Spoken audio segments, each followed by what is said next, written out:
저는 남편을 만나 살면서 어처구니 없고 황당한 사연을 말해보려고 해요. 거기에다 어이없게도 꼴 같지도 않은 아들을 감싸돌았던 시어머니까지.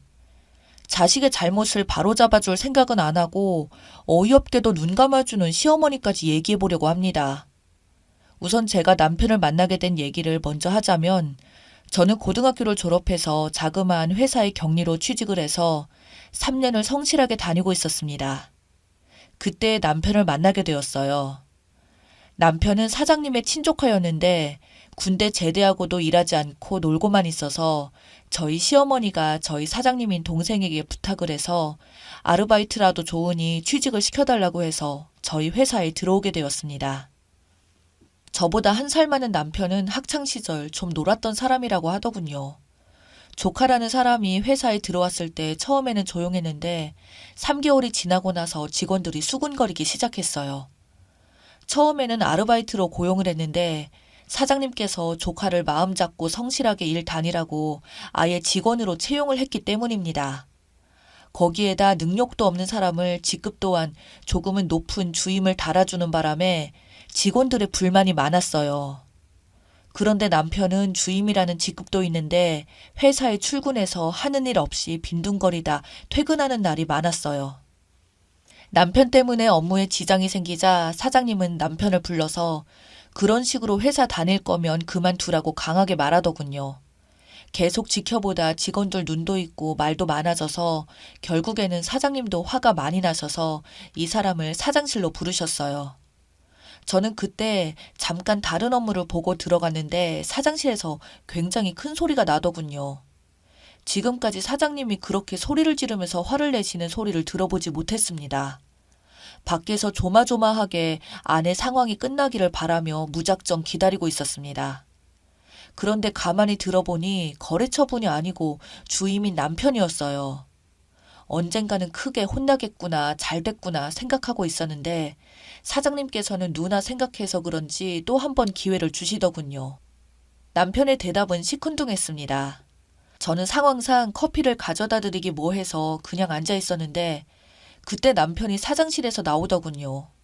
저는 몇 번 남편을 봤었지만 남편은 저를 그때 처음 봤어요. 가까이에서 보니 잘생긴 얼굴에 몸도 운동하는 사람처럼 좋아 보였어요. 딱 봐도 여자들한테 인기 많은 사람으로 보였거든요. 그런데 저는 남편 같은 스타일은 별로 관심이 없고 더군다나 성실하지 못한 사람이라는 이미지 때문에 남편의 첫인상은 별로였습니다. 저희는 그렇게 처음 보게 되었어요. 그런데 이상하게 다음 날부터 성실하게 일을 하기 시작했어요. 무슨 심경의 변화가 왔는지 직원들이 이상하게 바라볼 정도로 성실하게 일을 했어요. 그동안 이 사람은 일을 못하는 게 아니라 안 했던 거였어요. 성실하게 일하는 모습에 저도 어느 순간 남편한테 관심이 가게 되었고, 그러다 저희는 결혼까지 하게 되었습니다. 연애를 시작하고 얼마 안 됐을 때 나중에 남편한테 물어본 적이 있었는데 남편 말이 처음으로 저를 본 날 사장님한테 혼나고 나오면서 저를 본 순간 너무 쪽팔렸다고 하더군요. 그래서 결심을 하게 되었다고 하네요.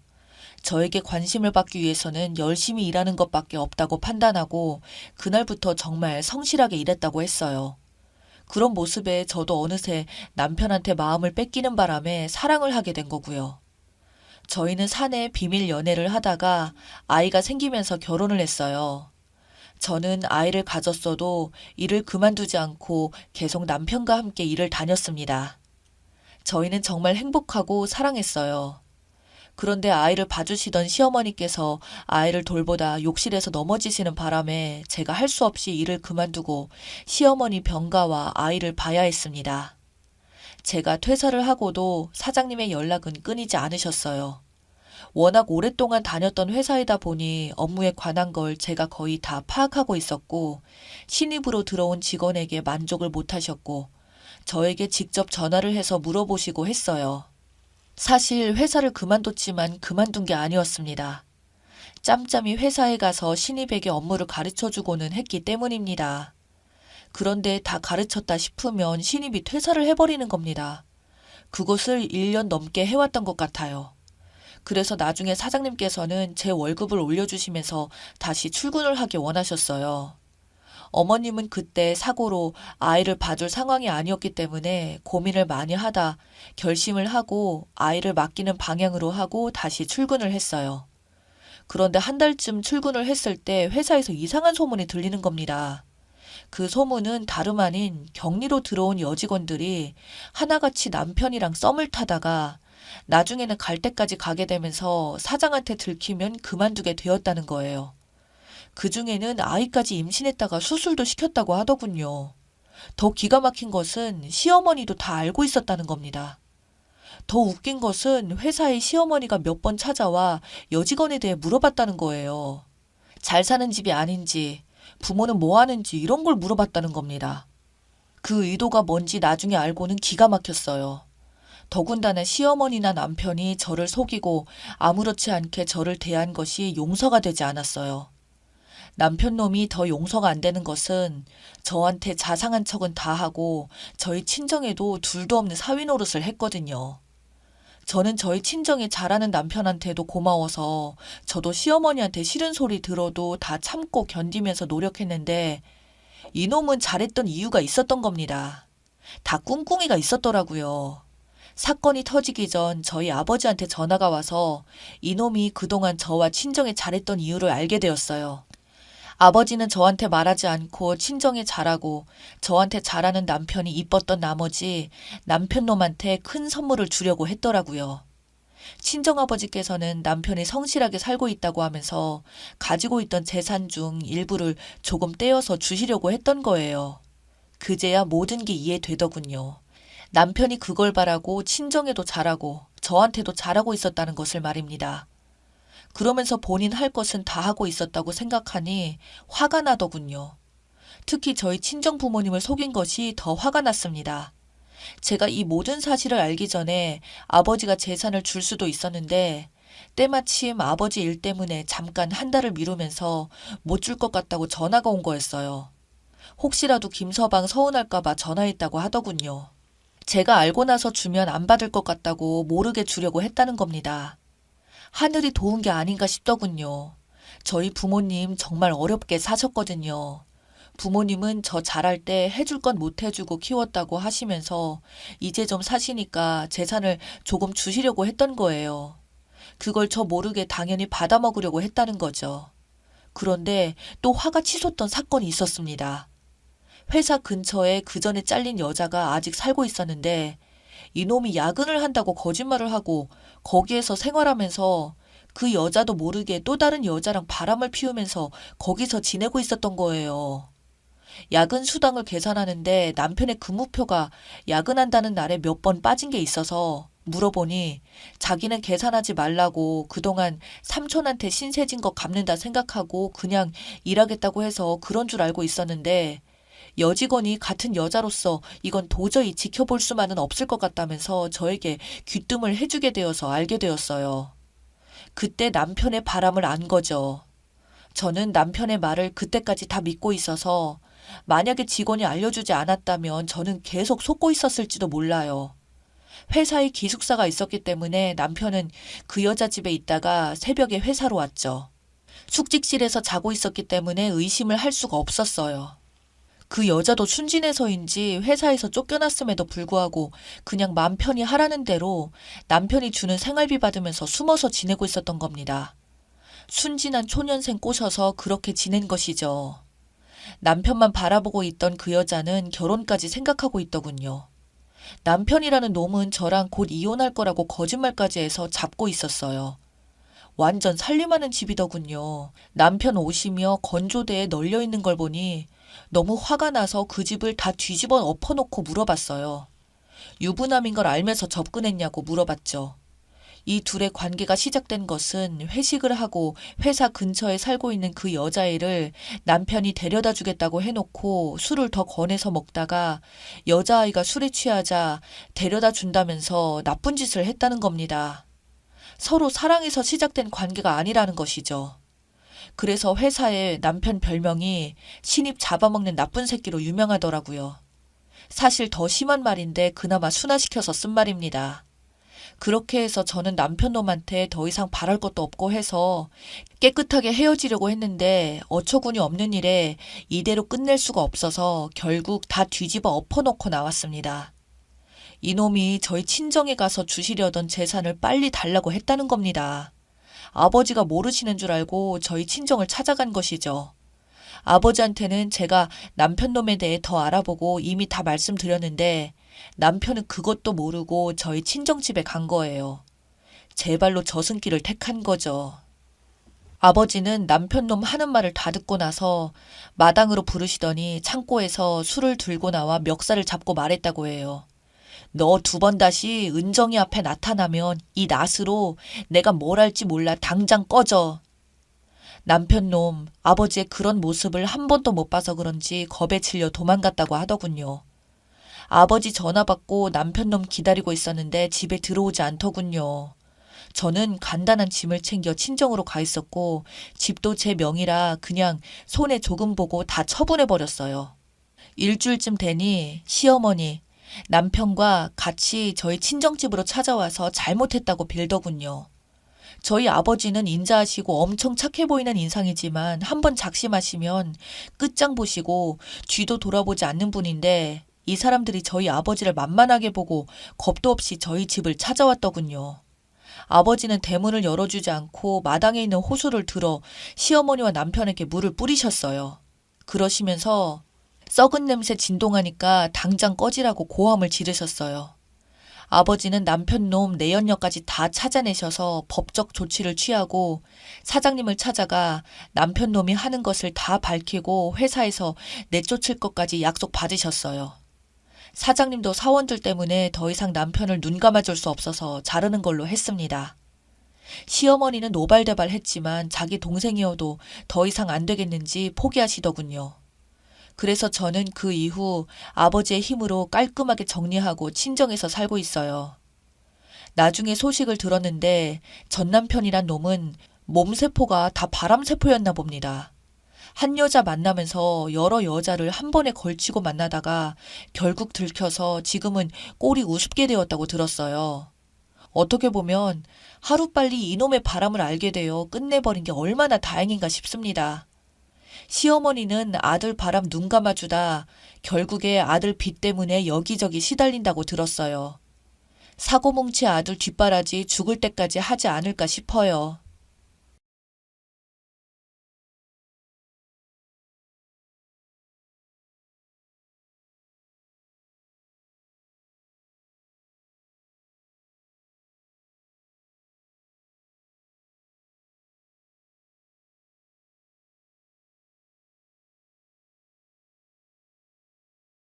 안녕하세요. 세상에는 참 기구한 사람들이 많다고 하지만 저만큼이나 과연 기구한 사람이 있을까 싶습니다.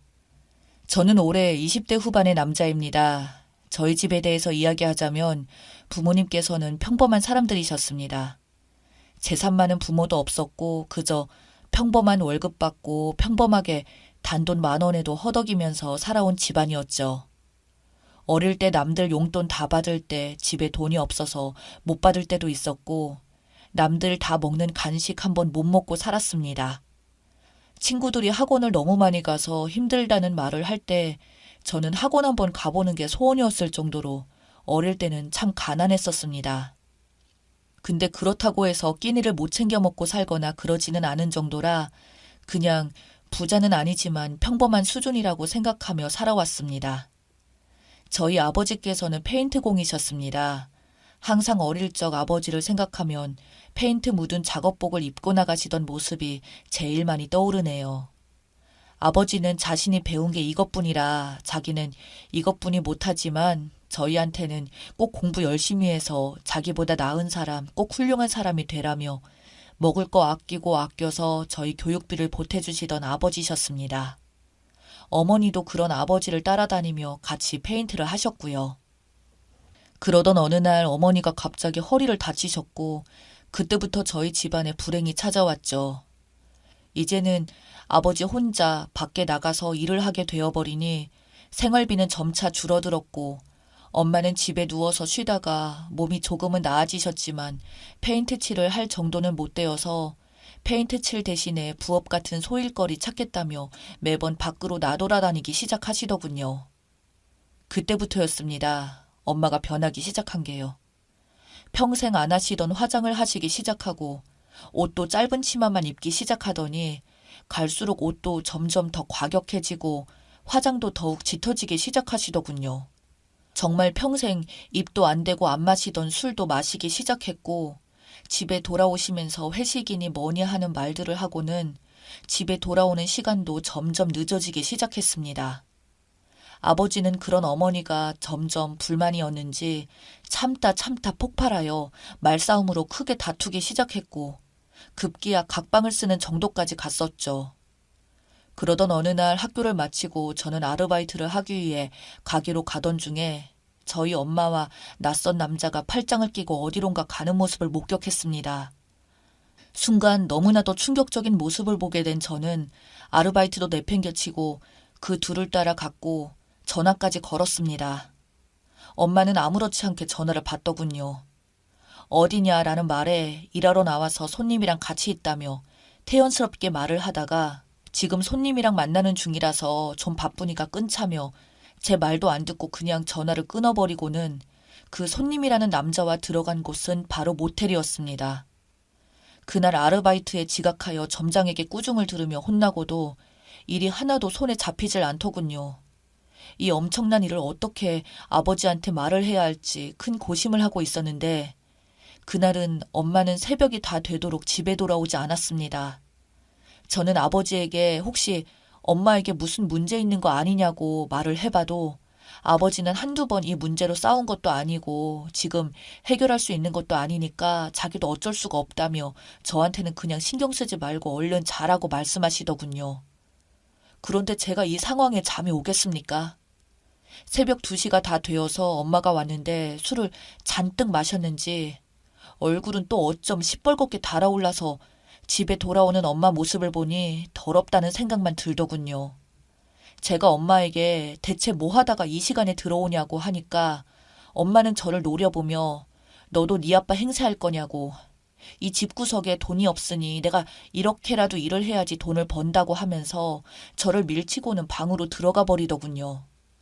그런데 그 당시에는 사실 저도 대학을 간 상태였고 등록금은 장학금을 받았습니다.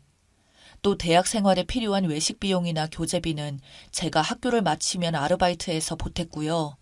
그나마 여동생이 이제 수험생이라서 돈이 어느 정도는 들어간다고 하지만 그래도 저희 둘 다 돈벌이는 못해도 예전과는 많이 다른데도 그런 소리를 하는 엄마가 저는 도저히 이해가 되지 않더군요. 그 이후로도 엄마의 외도는 쭉 이어졌습니다. 심지어 주말에는 워크샵이니 뭐니 세미나 핑계를 대며 2박 3일로 여행을 갔다 오던 엄마를 보고 있자니 저는 이제 더는 참지 못해서 아빠와 여동생에게 모든 걸 이야기했습니다. 제가 보았던 그 낯선 남자와 엄마의 외도 관련해서 말이죠. 하지만 저의 말을 듣고 바로 버럭하실 줄 알았던 아빠는 의외로 침묵을 유지하고 있으시다가 저에게 오히려 미안하다고 말을 하시더군요. 이미 저에게 듣기 전부터 어느 정도는 이미 알고 계셨다며 그래도 너희들이 모르길 바랬고 저희가 성인이 되기 전까지는 어떻게든 참으려고 했답니다. 저는 곧 군대를 가는 거였고 여동생도 내년이면 성인이었으니까요. 아버지는 자기가 모자라서 이런 일이 생긴 거라며 저희 앞에서 갑자기 우시는데 저랑 여동생도 눈물을 같이 흘리며 저희 세 가족이 끌어안고 엉엉 울었네요. 저희 때문에 자기 아내가 다른 남자랑 바람난 걸 눈 감아주고 있으시다는 게 남자로서 얼마나 비참한지 그 마음이 이해 안 갈 리가 없었죠. 그 이후 여행을 마치고 아주 신난 표정으로 집에 돌아온 엄마는 낯선 냉랭한 집안 분위기를 보고 흠칫하더군요. 그리고 우리 식구가 모두 앉아서 엄마의 외도에 대해 추궁하자 엄마라는 인간의 입에서 나온 말은 저희의 상상을 뛰어넘었습니다. 엄마는 사과는 하기는커녕 처음 내뱉은 말이 차라리 잘 되었다며 설명할 것도 없이 그냥 이혼하자고 했습니다. 정말 저는 그때 엄마 얼굴 표정에서 미안한 기색이라고는 눈곱만큼도 없어 보이는 표정을 절대 잊을 수가 없었습니다. 저희가 당황해서 황당하다는 표정으로 멍하니 쳐다보고 있자 엄마는 아빠에게 오히려 구박하더군요. 당신같이 무능력한 인간 만나는 바람에 결혼하고 나서도 평생을 고통 속에서 개미처럼 일만 하고 살았다고 해요. 그리고는 여동생을 쳐다보며 오히려 훈계를 하더군요. 너도 잘 들으라고. 여자는 어떤 남자를 만나느냐에 따라 인생이 천국과 지옥으로 바뀐다고. 능력 없는 남자 만나면 평생 이렇게 죽을 때까지 호강 한번 못 해보고 일만 하다 죽는 거라고. 그러면서 자신이 바람피는 남자에 대한 이야기를 아주 당당하고 뻔뻔하게 말을 하더군요. 얼마나 대단한 남자인지 수백억대 부자라고. 저희 아빠랑은 비교도 안 되는 부자이고 생각조차도 다르다며 외제차에 여태껏 받은 선물만 해도 1,000만 원은 될 거라며 온갖 소리를 다 하더군요. 그리고 아버지에게 이렇게 자식들 앞에서 다 까발렸으니 시원하고 깔끔하게 그냥 우리 이혼하자고 하더군요. 자기를 고소하고 싶으면 고소하라고. 어차피 지금 만나는 그 남자가 다 해결해 줄 거라고. 그러니까 당장 이혼이나 하자는 말에 아버지는 참지 못하고 엄마의 뺨을 내리쳤습니다. 그리고는 말하셨습니다. 당신 남자와 돈에 미쳐서 부끄러운 줄도 모르고 그딴 소리를 애들 앞에서 해? 당장 여기서 꺼져! 라고 말했고 그 이후 아버지는 소송도 없이 엄마와 합의 이혼을 했습니다. 그렇게 이혼하고 나서 저희 집에 찾아와 자신의 물건을 가지고 가는 날에도 어디 정말 TV 드라마에 나올 법한 복장을 하고 와서는 드디어 이 지긋지긋한 집구석 2번 다시는 안 온다고, 자식이나 아비나 아주 그냥 똑 닮아서 가난이 몸에 배었다고, 혹시나 해서 말하는데 나중에 돈 필요하다고 자기 찾아오지나 말라고 큰 소리치고 나가던 그 여자. 저희도 그때는 무척 힘들었지만 아버지는 얼마나 힘드셨을지 상상도 안 됩니다. 그 이후로 엄마랑은 연락조차 해본 적이 없습니다. 저는 그렇게 군대를 다녀와서 학교를 졸업하였고 바로 취직하여 회사에 들어갔습니다. 제 동생 역시 대학을 진학하고 졸업하여 선생님이 되었습니다. 그만큼 세월이 흐른 만큼 저희 아버지는 제가 어릴 때 항상 듬직해 보였던 큰 어깨가 이제는 제 눈에 어찌나 홀쭉 말라서 초라하게 보이시던지. 가끔씩 그래서 저희가 모시고 여행이라도 가면 술을 한잔 하시고는 눈물을 보이시며 저희한테 너무나도 미안하다며 사과만 자꾸 하시는 아버지를 볼 때마다 이제는 집 나간 엄마 같지도 않은 그 여자가 너무나도 미웠고 엄마라는 존재에 대해서 물어볼 수도 없었습니다. 그런 엄마를 다시 보게 된 것은 7년이라는 세월이 흘러 어느 한 노래방에서였습니다. 거래처 영업 때문에 나이 많으신 사장님들과 만난 저는 사장님들과 노래방을 가게 되었고 그곳에서 나온 여자 아줌마들을 보자마자 저는 벌떡 일어날 수밖에 없었죠. 7년이 지났다고 해서 어떻게 그 여자의 얼굴을 잊을 수가 있을까요? 수백억대 부자랑 결혼하겠다고 집을 박차고 나갔던 그 여자가 노래방에서 일을 하고 있더군요. 그 여자도 순간 저를 알아봤는지 도망치며 나가던 걸 붙잡았습니다. 그토록 증오하고 미워했던 여자였는데 이런 곳에서 보게 되니 참 말로 표현할 수 없는 기분이 들더군요. 저는 그 엄마 같지도 않은 여자에게 수백억 부자랑 결혼한다고 하더니 왜 여기서 이러고 있냐는 말에 갑자기 펑펑 울면서 엄마가 꺼낸 사정은 사실 이러했습니다. 그 수백억대 부자라는 남자는 알고 보니 다단계 사기꾼이었다고 하더군요. 그렇게 돈을 모아서 흥청망청 쓰니까 주변에서 다들 넘어갔고 엄마한테도 대출까지 받아서 돈을 받아갔다고 합니다. 자신이 나중에 5배도 돌려주겠다고 하면서요.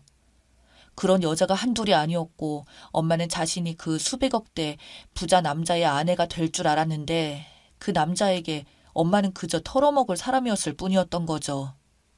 말 그대로 전형적인 사기꾼이었고 그 남자는 결국 고소되었고 감옥에 잡혀 들어가자마자 엄마는 빚만 잔뜩 지게 되었고 인생까지 끝난 엄마는 아빠에게 다시 찾아가 사정을 해봤으나 이미 이혼한 사이에 무슨 말 같지도 않은 소리냐며 아빠가 단호하게 거절하자 어쩔 수 없이 지금은 먹고 살기 위해 이렇게 살고 있다고 하더군요.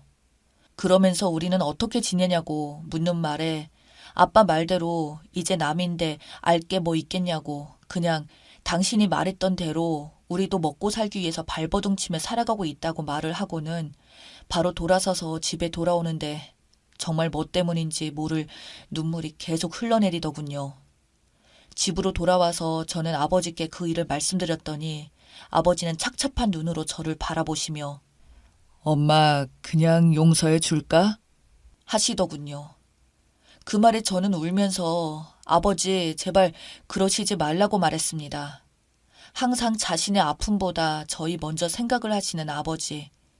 본인이 용서하고 싶은 게 아니라 저희 때문에 용서할까 물어보시는 걸 알아서 제발 이제 저희는 생각하지 말고 본인 하고 싶은 대로 사시라고, 앞으로 여자도 좀 만나시고 만나는 여자분이랑 혹여나 마음이 맞아서 잘 되면 재혼도 하시라고, 이제 우리 신경 쓰지 마시고 아버지 인생 사시라고 간곡히 말씀을 드렸네요. 학교가 멀리 떨어져 있어서 자취를 하고 있던 여동생에게는 전화로 집 나간 엄마에 대한 근황 이야기를 해주니 동생은 말하기를 인과응보라며 저에게 바보같이 왜 울고 자빠졌냐고 구박을 했습니다. 참, 돈이라는 게 뭔지 그 여자는 그렇게 저희 가족들 가슴에 못을 박고는 결국 자기 인생까지 파멸시켰네요.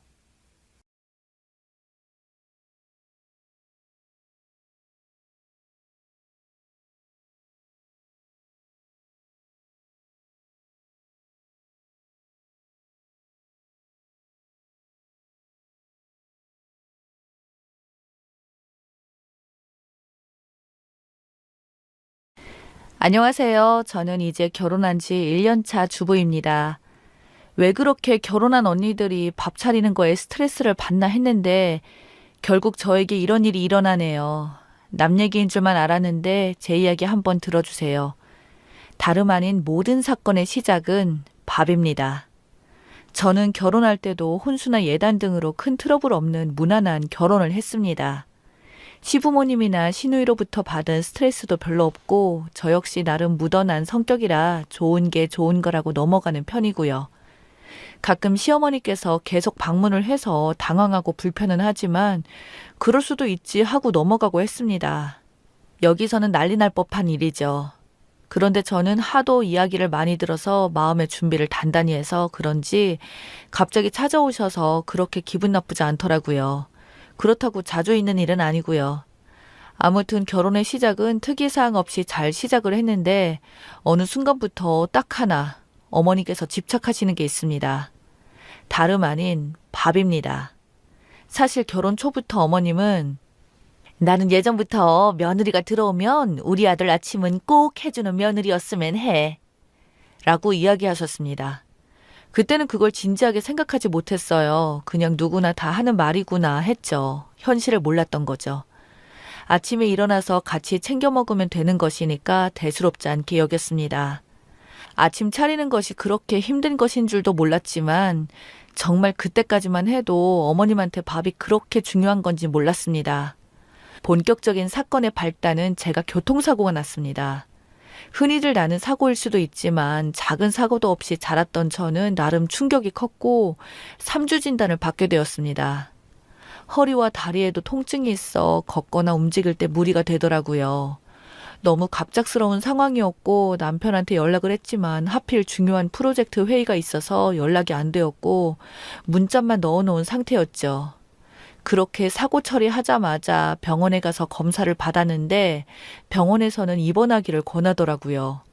어찌해야 하나 고민하고 있는데 그때 마침 어머님한테 전화가 왔습니다. 몸도 아프고 서글픈 상태인데 어머님 전화를 받으니 저도 모르게 의지하고 싶었나 봐요. 사고 난 경위와 현재 아픈 상태에 대해서 떠들었죠. 어머니, 교통사고가 나서 너무 아프네요. 걱정 많이 하셨죠? 대체 어쩌다가 사고가 난 거냐? 내가 그래서 항상 조심하라고 했잖아. 너무 걱정 마세요. 그래도 다행히 크게 안 다쳤고 3주 정도만 휴식을 취하면서 입원하면 된다고 하네요. 라고 하니 대뜸 하시는 말씀이 그럼 아들 밥은? 이라고 하시는 겁니다. 저는 처음에 잘못 들은 줄 알았습니다. 나보고 밥 먹었냐고 하시는 것도 아니고 아들 밥이라니요. 이게 무슨 말인가 싶더라고요. 시어머니는 집안일도 해야 하고 아들 밥도 차려야 하는데 입원을 하면 어떻게 해. 많이 아프면 그냥 택시 타고 다니면서 통원 치료 받는 게 훨씬 좋지. 안 그러냐? 순간 머리가 띵 하더라고요. 그러면서 나이롱 환자들 요새 많아서 웬만하면 다 찾아낸다면서 진실되게 살아야 복을 받는다고 하시네요. 어이가 없어서 아프다고 큰 소리를 내게 되더라고요. 그래도 동요는 없으셨죠. 아프다고 하면 계속 아픈 법이고 안 아프다고 생각하면 괜찮아진다고 하네요. 사람 생각하기 나름이라고 덧붙여서 아들 밥은 꼭 챙기라고요.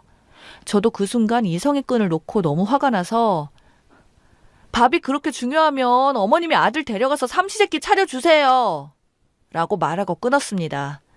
당연히 그날 난리가 났죠. 남편도 이야기를 듣고 화가 나서 어머님께 전화해서 난리.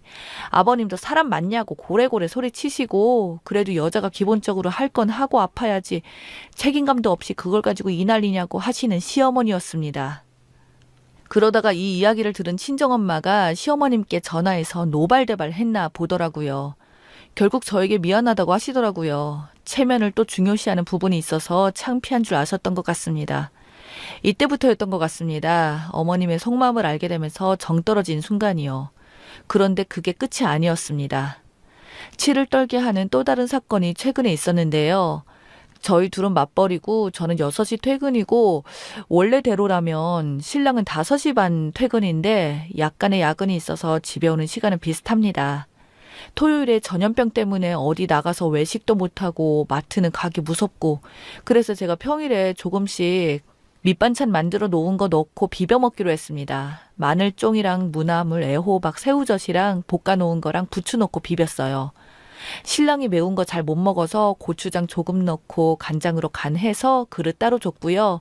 저는 매운 거 좋아해서 제 것은 고추장 더 넣고 청양고추 더 넣어서 먹었고 계란 후라이 부쳐서 줬습니다. 반숙으로요.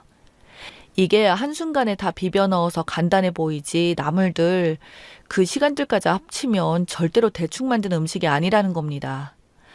둘 다 잠옷 차림으로 이런 건 이렇게 먹어줘야지 맛있다면서 TV 보면서 한쪽 무릎을 세우고 숟가락으로 퍼먹으면서 맛있게 먹고 있었습니다. 신랑도 별미라며 진짜 맛있다면서 먹고 있었죠. 드라마에 나오는 배우들 보면서 알콩달콩 보내고 있었는데 어머님이 전화가 왔습니다. 제 핸드폰으로요. 제 핸드폰으로 전화하셔서는 꼭 옆에 신랑이 있냐고 물어보고 없다고 하면 별로 중요하지도 않은 말씀하시고 있다고 하면 바로 신랑 바꾸라고 하십니다. 그 심리는 지금도 잘 모르겠네요. 그래도 신혼 초에는 이렇게까지는 아니었는데 본색이 나오시는 것 같습니다. 이번에도 신랑 바꿔달라고 하셔서 바꿨더니 신랑이 핸드폰 들고 있기 귀찮았는지 스피커로 해서 핸드폰을 테이블에 올려놨습니다. 참고로 저는 지난번 이번 사건 후로 어머님 전화 녹음을 다 합니다. 왜냐하면 결혼 전에 진짜 이런 분인지 상상도 못했고요. 그 후에는 우리 엄마가 그럴 리 없다고 하는 신랑 때문에 녹음하게 되었습니다. 믿어주지 않는 신랑 때문에 너무 억울하더라고요. 그 뒤로 생긴 습관입니다. 아무튼 어머님은 마스크에 관한 이야기로 용건을 시작하셨어요. 너네 마스크는 넉넉하니? 넉넉해. 며느리가 많이 구해놨어. 우리 식구 3개월 정도는 충분하니까 걱정하지 마, 엄마. 그러냐? 전염병 때문에 가족끼리 얼굴도 못 보고 산다. 이게 뭔 일인지 모르겠다. 엄마는 아버지랑 이모들이랑 맨날 얼굴 보고 살잖아. 나도 맨날 우리 이쁜이 얼굴 보고 사니까 됐지 뭐. 자식 얼굴을 못 보잖아. 좀 쑤시겠지만 집에만 있어라. 밖은 위험해. 밥은 먹었냐? 안 그래도 지금 먹고 있었어. 뭐 먹냐? 비빔밥. 뭐 비빔밥? 비빔밥. 이거 진짜 맛있다. 며느리가 안 맵게 해줬는데 며느리 바꿔라. 네, 어머니 저예요. 너 뭐하니? 밥 먹는데요. 지금 내가 네 끼니 챙기려고 물었니? 왜 네 신랑이 비빔밥을 먹고 있냐? 비빔밥이 왜요, 어머니?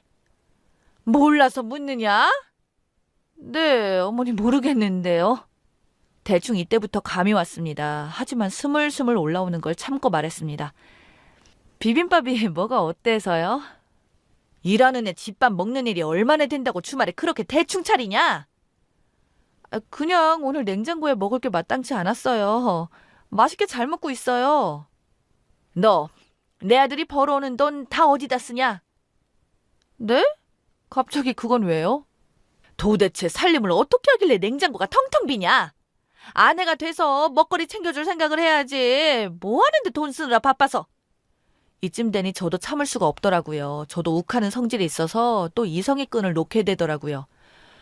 어머니, 저도 번다 어쩐다 이런 말은 들여봤자 새삼스러우니 넘어갈게요. 저희 살림이고 제 또래의 다른 맞벌이 부부들 중에 살림 잘하는 편에 속해요. 아무리 그래도 어머니가 자꾸 이러시면 맞벌이 하는데 신랑끼니 매번 착실히 챙겨도 좋은 소리는커녕 싫은 소리라도 안 해야 신나서 할 텐데 그렇지 않으니 제가 살림 열심히 할 이유가 더더욱이 없네요. 라고 말씀드렸습니다. 분위기가 순간 싸해지더라고요. 시어머니는 네가 뭘 어쩌겠다는 건데? 라고 하시더라고요. 어쩌긴요. 이제부터 이 사람 굶던지 말던지 자기 밥은 자기가 알아서 차려 먹어야죠. 제가 무슨 부귀영화를 누리자고 챙겨 먹여도 이렇게 꾸중을 들으면서 살림을 해요. 끊겠습니다. 하고 끊어버렸습니다.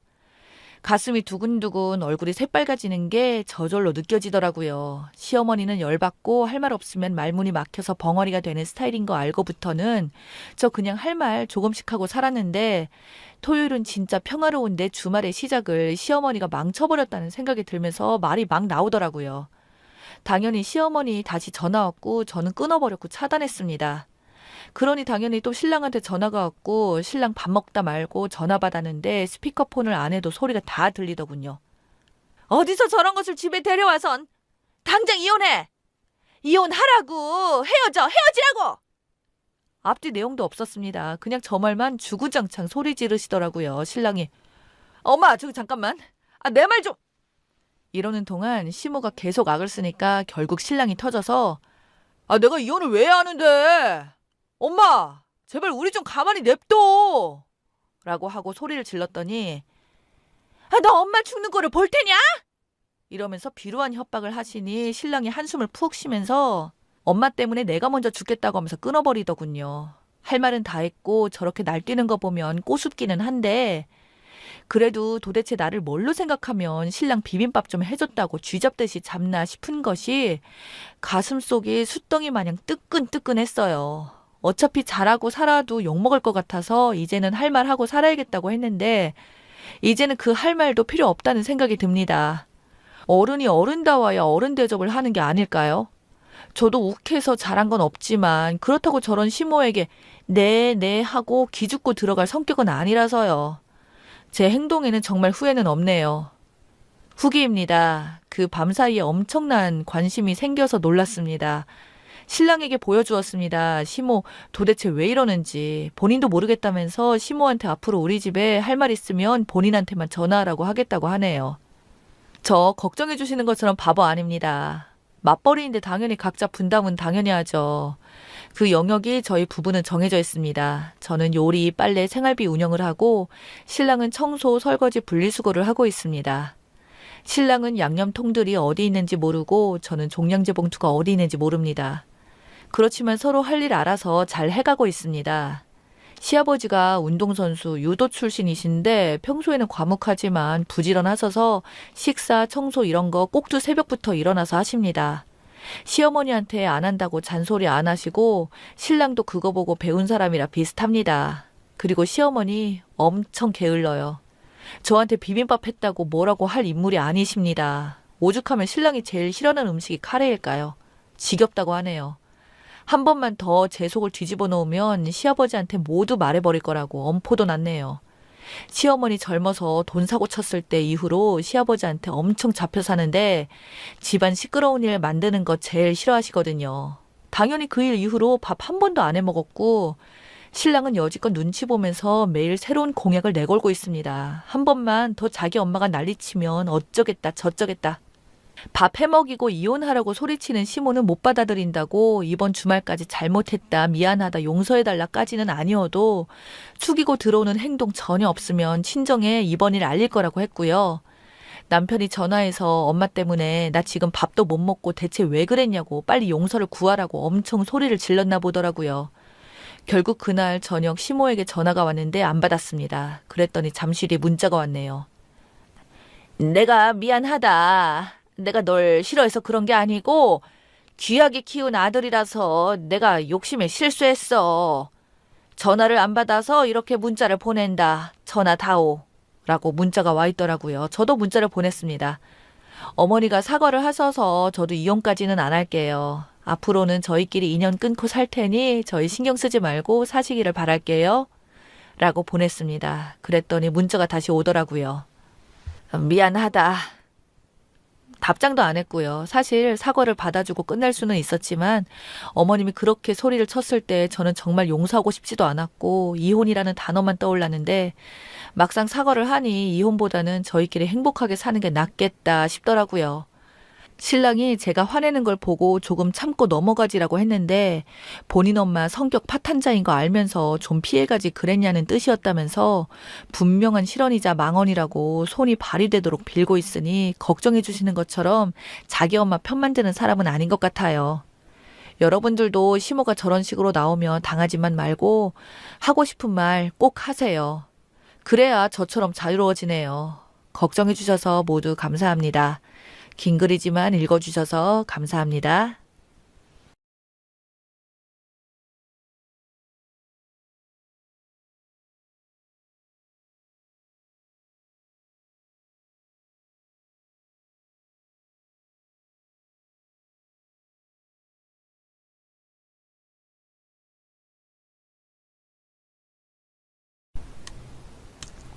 안녕하세요. 저는 현재 초등학교 담임 선생님을 맡고 있는 33살 여자입니다. 그동안 연애 한번 제대로 해본 적 몇 번 없었지만 진심을 다해 저에게 모든 걸 올인했던 남자를 인생의 마지막 사람이라 생각했지만 예상하지 못했던 일들로 계획했던 모든 순간들이 한순간에 무너지고 말았어요. 왜 모든 일은 순탄하지 않을까요? 생각했던 대로 잘 해결되면 좋은데 원하던 대로 모든 걸 이룰 순 없나 봅니다. 그저 평범한 삶을 원했던 것뿐인데 결혼하려고 생각했었던 남자와는 아빠와의 충격적인 관계로 인해 결국 헤어지게 되었습니다. 남자친구는 같은 초등학교 교사로 3년 전 저희 학교에 전이 보게 되면서 서로 눈이 맞아 비밀리에 지속적인 만남을 유지하고 있었습니다. 워낙 성격도 잘 통했고 둘 다 밝은 성격이어서 별 문제 없이 3년을 만나다 보니 처음엔 비밀로 만나왔지만 지금은 학교에서 교사이며 학생들이며 모두들 눈치를 채고 있었네요. 조심한다고 했지만 서로가 사랑을 하다 보니 주고받는 눈빛이 예사롭지 않았었나 봅니다.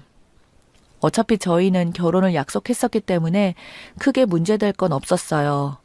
그래서 기회를 보다가 정우 씨의 집에 인사를 드리러 간 적이 있었어요. 만난 지 1년 정도 되었을 때부터 얼굴 한번 보고 싶다고 입이 닳도록 말씀하셨는데 제가 마음의 준비가 아직 안 돼 있었고 인사 드리러 가게 되면 무조건 결혼을 해야 한다는 생각 때문에 잠시 두려움도 있었던 것 같습니다. 인생에 한 번뿐인 결혼 신중해서 나쁠 건 없잖아요. 그래서 급하게 인사드리는 것보다 우선적으로 정우 씨를 좀 더 알아보고 싶었습니다. 그렇게 만난 지 3년째 되는 날 결정하게 된 거였죠. 3년도 긴 시간은 아닙니다. 좀 더 오래 봐야 한다고 생각했지만 제 나이도 있고 좋은 만남 유지하고 있는데 더 이상 시간 끌 필요는 없다고 생각했죠. 걱정되는 마음으로 찾아뵌 자리, 손에 땀이 날 정도로 긴장도 많이 되었지만 그런 마음을 알고 계신지 정우 씨 부모님께서는 저에게 다정하게 다가오셨습니다. 원래 집으로 가야 했는데 정우 씨 집이 리모델링을 한다고 식당에서 처음 뵈었어요. 제 속마음을 털어놓을 수 있을 정도로 어머님의 푸근한 인상이 저에게는 정말 좋게 다가왔어요. 우리 정우와 3년 동안 만나왔었으면서 이제 얼굴 보여주는 거 너무했다는 거 알고 있지? 그동안 정우가 보여주는 사진만 보다가 이렇게 직접 얼굴을 보게 되니 3년 잘 기다린 것 같다. 어디서 이렇게 참한 며느리감을 데려왔니? 우리 정우가 여자 보는 눈은 좋네. 앞으로 우리 자주 볼 수 있는 거지? 이왕 이렇게 된 거 이번 주 주말에 같이 데이트 좀 할까? 좋게 봐주셔서 감사합니다. 어머니께서 정우 씨를 이렇게 잘 키워주신 덕분에 제가 푹 빠지게 된 것 같아요. 거기다 또 잘생겼잖아요. 그러고 보니 어머님, 아버님 미남 미녀세요. 어디 가셔도 그런 말씀 자주 들으실 것 같아요. 이번 주 주말에 시간 뺄 수 있어요. 그런데 아버지 일은 잘 되시고 정우한테 들어보니까 대장간 일을 하고 계신다던데 그 일이 쉬운 일은 아닐 텐데 정말 대단한 일을 하시는구나. 부모님은 건강하시고? 네. 아빠는 지금도 대장간 일을 열심히 하고 계세요. 워낙 일에 대한 자부심이 있으셔서 힘드셔도 꾸준하게 하신 이유인 것 같아요.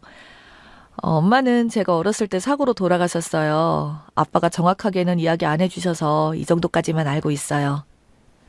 어머니께서도 그동안 궁금했던 것들을 폭풍 질문을 하셨고 그에 대한 답을 해드리느라 진이 다 빠져버려 좀 지쳐있을 때 정우 씨는 좀 지나친 것 같았는지 눈치를 보고는 화장실 다녀오라며 커트를 시켜줬어요. 덕분에 조금 진정이 되었고 한숨을 돌릴 수 있었습니다. 그래도 처음 뵙게 된 자리가 무사히 끝이 났고 아버님 어머님께서는 집으로 돌아가셨어요. 점심을 먹으며 식당에 들어갔는데 저녁이 되고 끝이 나서 머리도 좀 식힐 겸 정우 씨와 함께 시원한 맥주 한 잔 마시며 아까 있었던 일에 대해 이런저런 이야기를 하며 그날 하루를 좋게 마무리했습니다. 첫인사를 드린 시점부터 어머님께서는 저에게 자주 전화를 주셨고 약속했던 주말에 따로 만나 좋은 시간을 가졌어요.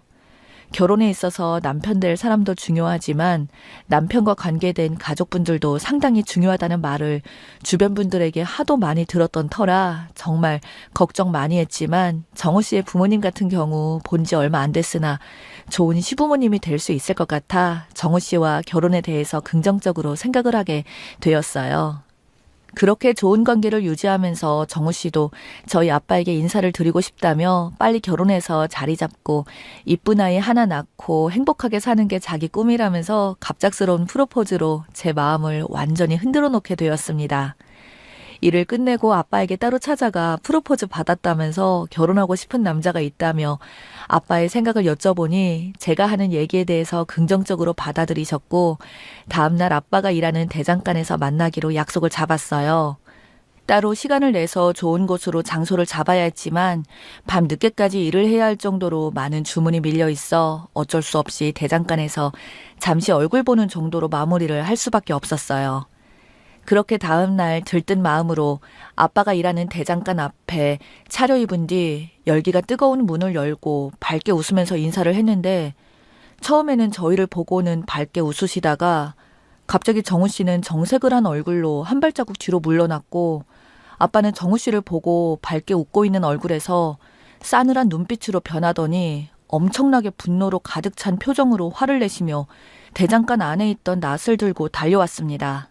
정우 씨도 너무 놀랐는지 뒤도 안 돌아보고 순식간에 도망치더니 금세 사라져버렸고 갑작스러운 상황을 맞이한 저는 이해할 수 없어 왜 정우 씨를 위협하냐고 소리를 지르자 아빠는 들고 있던 낫을 한쪽으로 치우더니 이 결혼은 절대 할 수 없다며 거친 숨을 내쉬고 계셨습니다. 저는 너무나 당황스러워 이유가 뭐냐고 물어보니 아빠의 입에서 나온 한마디는 그 자리에 털썩 주저앉게 할 정도로 충격적인 진실이 담겨 있었어요. 아빠, 이게 지금 뭐 하시는 거예요? 갑자기 그런 돌발 행동을 하시면 정우 씨가 얼마나 놀라겠어요. 도대체 왜 그런 거예요? 너 저놈 언제부터 만난 거야? 저놈이 어떤 놈인 줄 알고는 만나고 있는 거야? 너는 어렸을 때라 기억을 잘 못하겠지만 저놈과는 절대 결혼을 할 수 없는 인연이다. 더 좋은 남자들 많이 있으니 이쯤에서 빨리 정리하고 마음도 접어. 그러니까 왜 만나면 안 되는 건데요? 제가 납득할 수 있게 솔직하게 말을 해주셔야 만나든 말든 결정을 할 거 아니에요. 그럼 이번에 저놈 집에 인사드리러 갔다 온 거냐? 저 집안 사람들이 바로 누구냐면 너희 엄마를 이 세상에서 떠나게 한 사람들이야. 네가 어렸을 적 아무 일도 없이 평범한 삶을 살고 있었던 우리 가족에게 저놈 아비가 나타나면서 사건이 시작되었어. 나는 일정한 월급을 받으며 살 수 있는 안정적인 직장에 다니고 있었고 너희 엄마는 너를 등에 업고 퇴근 시간에 맞춰 맛있는 음식을 준비하기 위해 시장에서 장을 보고 있었지. 내가 일을 하던 곳은 바로 앞에 시장이 있어서 너희 엄마가 시장에서 장을 보고 있을 때면 쉬는 시간에 잠시 나와 얼굴을 보곤 했는데 그날따라 너희 엄마가 누군가와 싸우고 있던 소리가 들리더구나. 어떤 여자랑 시비가 붙었는지 등에 엎혀있던 너를 달래면서 서로의 언성이 높아지며 머리채를 붙잡고 난리가 났는데 상황이 위험해질 수 있겠다 생각해 내가 급하게 달려가던 도중 옆에서 오는 오토바이를 보지 못하고 충돌을 하면서 쓰러져 버리고 말았다. 그런데 싸우고 있는 상황에서 그 여자의 남편이 아들인지 손을 잡고 건물에서 걸어 나오더니 너희 엄마에게 삿대질을 하는 걸 보고 일어나려고 하다가 정신을 잃게 되었지. 그런데 눈을 떠보니 병원에 있고 간호사가 너를 안고 있는 거야. 생각보다 몸이 크게 다쳐 일어나지 못한 상태로 너희 엄마를 찾았는데 간호사에게 사고로 인해 세상을 떠나게 되었다는 말을 들었고 뒤이어 형사가 와서는 그때 현장 상황에 대해서 모든 걸 말해주었는데 그 말을 듣게 된 순간 하늘이 무너지는 줄 알았단다. 그분들도 시장에 장을 보러 오셨는지 이리저리 둘러보고 있었는데 그 아빠의 손을 잡고 있던 아이의 사소한 행동이 상황을 점점 악화하게 만들었어. 해산물을 팔고 있던 자리에서 너희 엄마가 널 등에 업고 앉아서 해산물을 고르고 있었는데 바닷물이 들어있는 바가지를 그 집 아이가 장난치다가 너희 엄마와 등에 엎혀있던 너희 얼굴에 확 뿌리게 된 거야. 갑자기 놀란 너는 자지러지게 울었고 그런 상황인데도 사과 한마디 없이 자리를 뜨려고 하자 그래도 아이가 잘못을 했으면 부모라도 대신 사과를 해야 하지 않겠냐고 처음에 조심스럽게 이야기했지만 그쪽 여자는 아이가 그런 걸 가지고 무슨 사과냐고 그 아이의 몸에 튄 물들을 털어주면서 그쪽 남자가 아이를 데리고 화장실로 들어갔고 그때부터 서로 몸 실랑이가 벌어지면서 상황이 점점 악화가 되다 보니 그쪽 남자가 몸을 쓰기 시작한 거지. 위협을 느꼈는지 등에 업고 있던 아이가 다칠까봐 옆에 있던 시장 아줌마에게 잠시 맡겼고 그냥 넘어가자며 상황을 정리하려고 했던 너희 엄마를 그쪽 남자가 화가 엄청나게 났는지 계속해서 밀치더니 시장을 벗어나자 울면서 그만하자며 아이를 데려가야 한다는 소리에도 끝까지 밀치더니 결국 정류장 난간에서 중심을 잡지 못하고 떨어지면서 달려오던 버스에 치이면서 그 자리에서 세상을 떠나고 말았단다.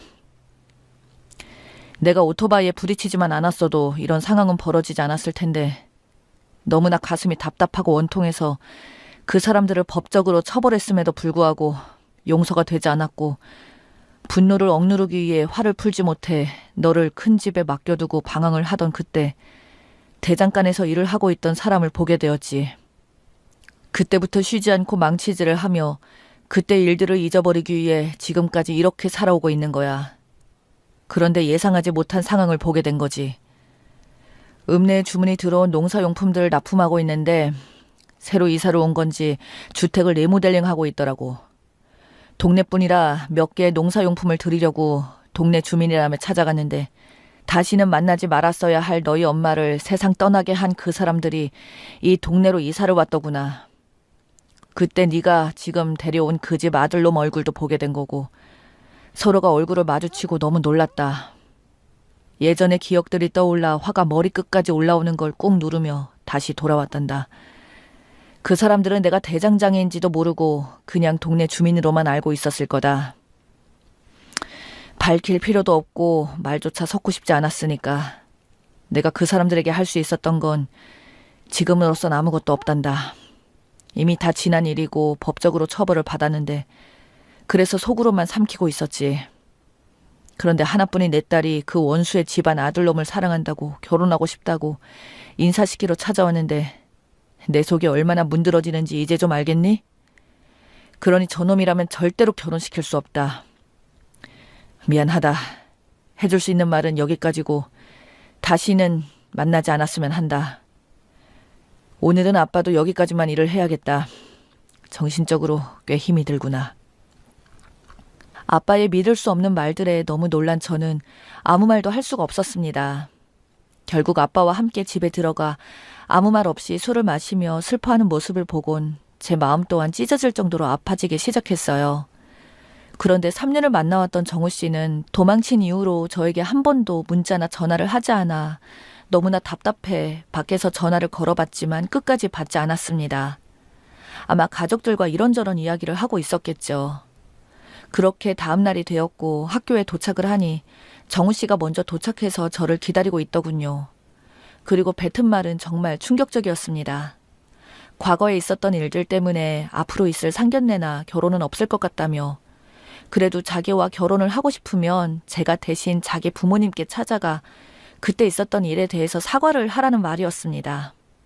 너무나 어이없고 아직까지도 자기들의 잘못이 뭔지도 모르고 있는 이 사람들의 행동들에 대해서 너무 화가 나 과거에 있었던 일들을 읍내 게시판과 학교 게시판에 모두 적어놓고 저희 아픔을 많은 사람들에게 알렸습니다.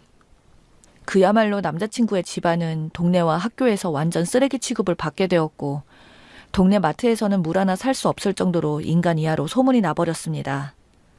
마을 사람들과 학교 교사분들까지 점점 목을 조여오자 버티기 힘들었는지 다들 이사를 가버렸어요. 지금까지도 그때의 사건들에 대해서 한치의 잘못이 없다고 생각한 사람들이 저에게 나타난 가식적인 이중성에 정말 머리 끝까지 소름이 끼쳤습니다.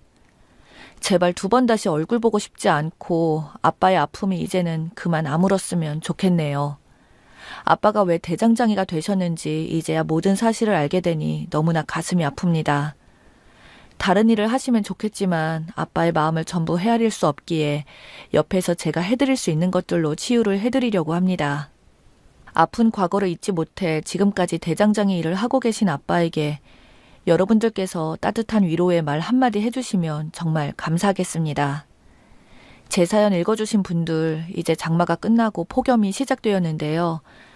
항상 몸조심하시고 하시는 일 모두 잘 되시길 기원합니다. 감사합니다.